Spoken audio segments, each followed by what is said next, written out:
Hey guys, what's going on? Doing a little live video time again. I'll wait for a couple people to pop in, but doing a little cooking thing on Fridays like usual. I woke up with like a little cold this morning. I was like, oh, I didn't feel so great. I didn't do any work today, but nonetheless, I'm staying committed to my Friday video with a little cooking in the kitchen.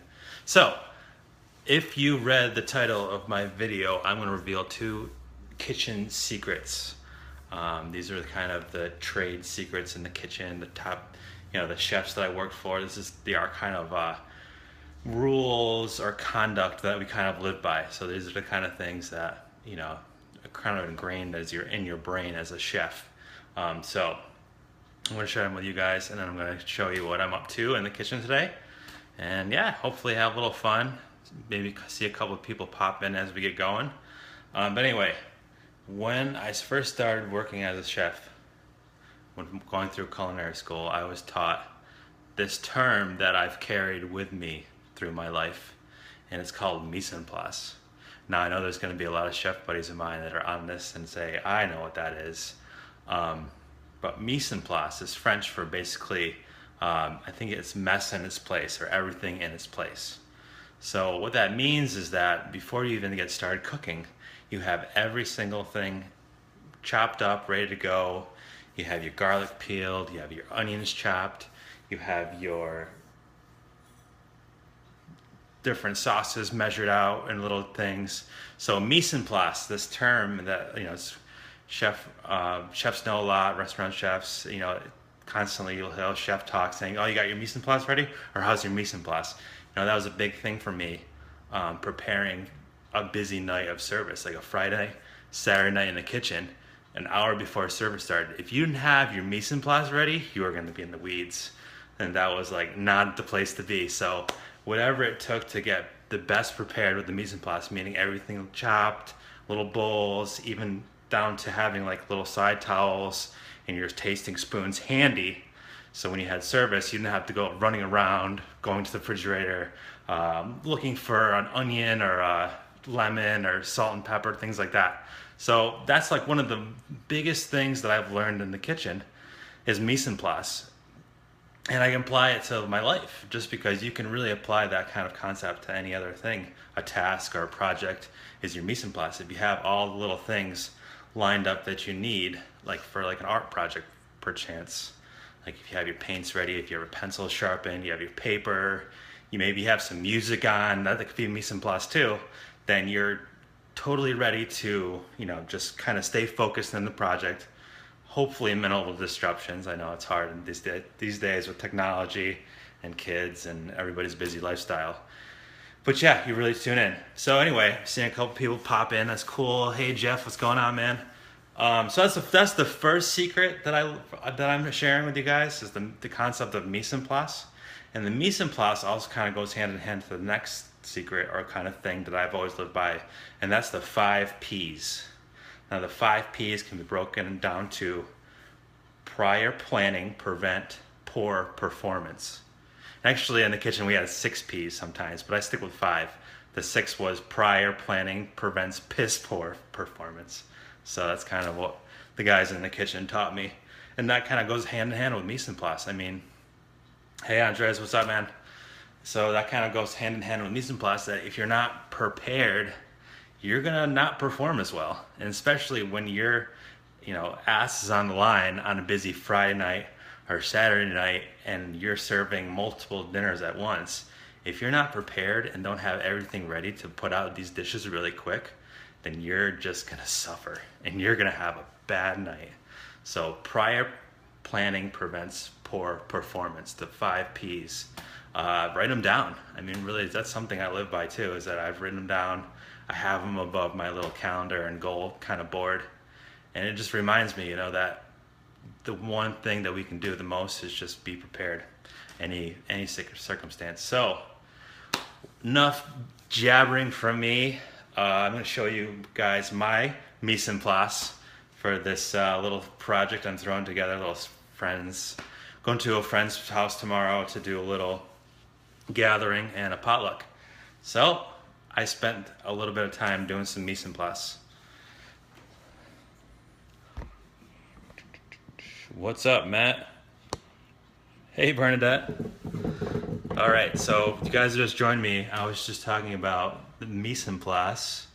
And mise en place is basically just a kitchen term for mess, everything in its place. Or I think it literally translates to mess in place. And that means having everything chopped up, put into bowls, laid right out in front of you so you can just get to going on your recipe without having to like scramble around for a teaspoon of this or a tablespoon of that, or have to worry about something on the stove burning where you're trying to find the lemon juice or something like that. So as you guys can see, I really love the concept of mise en place because it's just like really, it's fun to put together, and it's fun to kind of visually display all the different colors and textures and things going on. So I'll give you a brief rundown of what I got and just kind of keep talking as I go. And by all means, if you guys have anything to say, hey Bernadette, what's up? Just yeah, shoot me a hello. I always love seeing people's comments, and if you have little questions, I'll try to get to them either through the video or afterwards. So without further ado, my mise en place today is some kind of sliced red cabbage. I've got some sliced celery. I've got some kind of like matchstick kind of style carrots. I don't know if you can see that. The light's kind of weird. I've got a little orange vinaigrette. I'm going to post this recipe to the comments afterwards, so don't worry about that. I got cilantro. I've got these black rice noodles, which I've just been obsessed with for about 5 years now. They are gluten-free. They're black rice, and so they're black when you buy them, but when you boil them up, they turn like this really pretty kind of purplish hue. They're super tasty, again, gluten-free. I've got some edamame beans. I've got some scallions. I've got some yellow peppers. I've got quinoa and eggs over here just because I was prepping other stuff for the week, and I'll kind of end up with that. But anyway, what I was also this video series I was going to focus on is kind of like meal prep. I'm getting into like a new kind of meal prep routine and kind of exercise routine. And with the exercise routine, this program I'm following, it's like an awesome meal plan that has everything laid out for you. But you just, it takes a little bit of effort, of course, to kind of pre-plan what you're going to be eating for lunch and breakfast and dinner and stuff. And, of course, everybody has a busy lifestyle, so it's not always easy for somebody to come home and whip together this kind of meal. So my philosophy with meal prep is this kind of super simple thing that I've kind of adapted. It's called buffet meal prep. And what that means is that when I go shopping for vegetables, I'll carve out time either right after I come home, if I have the time, or either later on or another day. So but usually it's an hour. So again, I know that it's hard for some people with the kids and their jobs and various other things that goes on in their life. But if you can manage to set aside a half an hour to an hour to do this kind of meal prep, it saves so much time when you go to cook or plan lunches and stuff.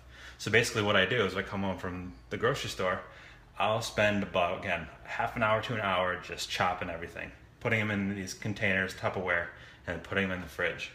So for example, I got quinoa today. I cooked up a bunch of quinoa. I know I'll have some quinoa in the fridge to use for salads or a quick side dish or just something on the go for lunch. Maybe I just need a little quick snack. I know I do all the veggies just because I know that peeling carrots and chopping carrots, it's time consuming. And I really think this is the hardest part. It was for me, is the hardest part of cooking at home for people, is that they just fear the labor intensive preparation and then cleanup, of course. Cleanup is a whole different story, but the preparation can be tedious. People love looking at the recipes and like these magazines and TV shows, and they look so fun to do. But then you say to yourself, who the heck has time to sit and chop all these little tiny vegetables and stuff like that? And my solution to that is just really clear a time where you're just going to do preparation for what you have that you bought at the grocery store or what you have in the fridge.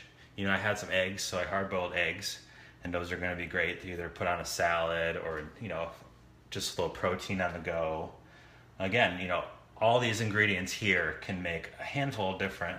I don't have any like meats or anything, but I could have done like some chicken or some, you know, sauteed ground turkey or something. But all these ingredients here are at my reach within a moment's notice if I have to do dinner in a pinch, or Veronica, my girlfriend, has a meeting at school, or I'm running a little bit late for work in the morning and I have to throw together a lunch and I don't want to grab like, you know, a sandwich or something that's not really part of my food plan or nutrition plan. So anyway, meal prep, I'm going to be talking about the next 3 video series. So I just thought I'd start it off with this whole concept of mise en place and the buffet kind of style food prep, I call it. And of course the 5 P's: prior, planning, prevent, poor performance. You know, those are the 5 P's that I learned in the kitchen and I still use today. I use just for about any aspect of my life, just because it's so easy to remember. And yeah, it's really effective. So without further ado, I'm going to whip together, just like I said, I'm going to whip together this little salad, and it's nothing more than, you know, kind of using the noodles as a base, a bunch of raw chopped veggies, and a little bit of like a soy orange dressing. And it's just really nice. It's usually kind of like a summery thing I do, but since tomorrow I'm going to a potluck, I thought it'd be really nice to just throw something together. Simple, colorful, some nice textures, and of course really healthy. So starting with, let me see if who's in here. Hey Taryn, what's going on? Really psyched for everybody to be joining in. Let's see if I can get the right angle. I'm still getting used to the whole camera thing, but I'll get it. All right, so here's my little, see my little peas up there? Those are kind of cute. Anyway, okay, so I'm just gonna start with these black rice noodles as a base. I'm gonna throw in all my veggies. Hopefully I have a big enough bowl.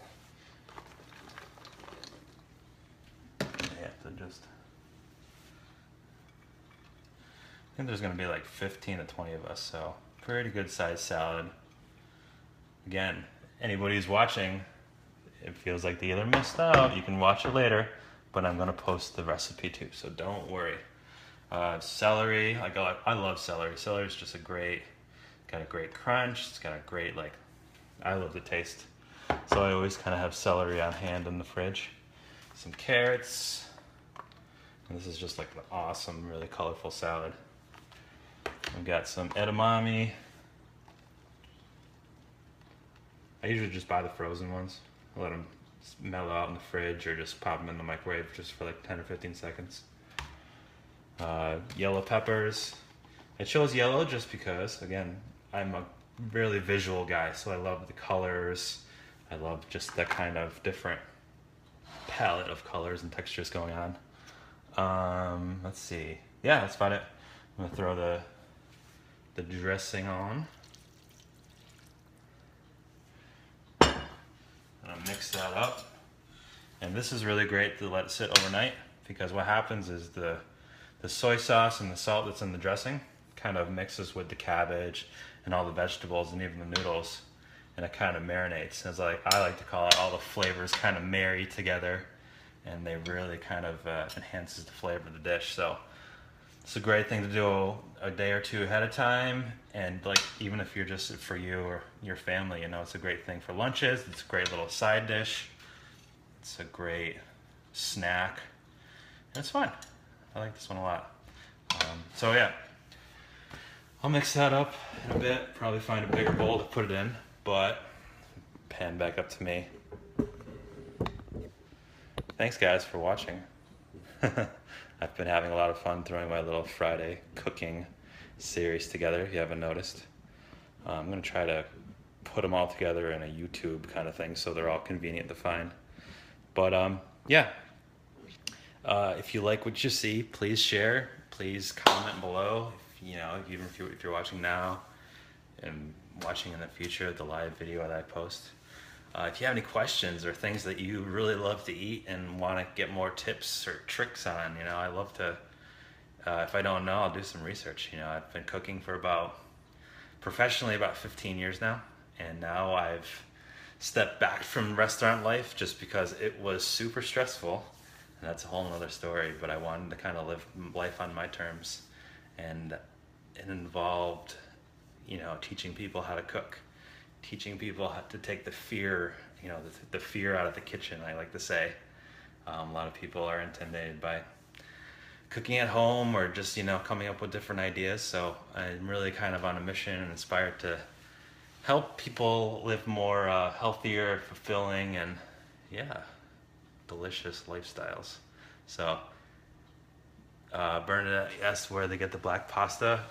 It's available at most kind of co-ops or health food stores. I'll show you the package here.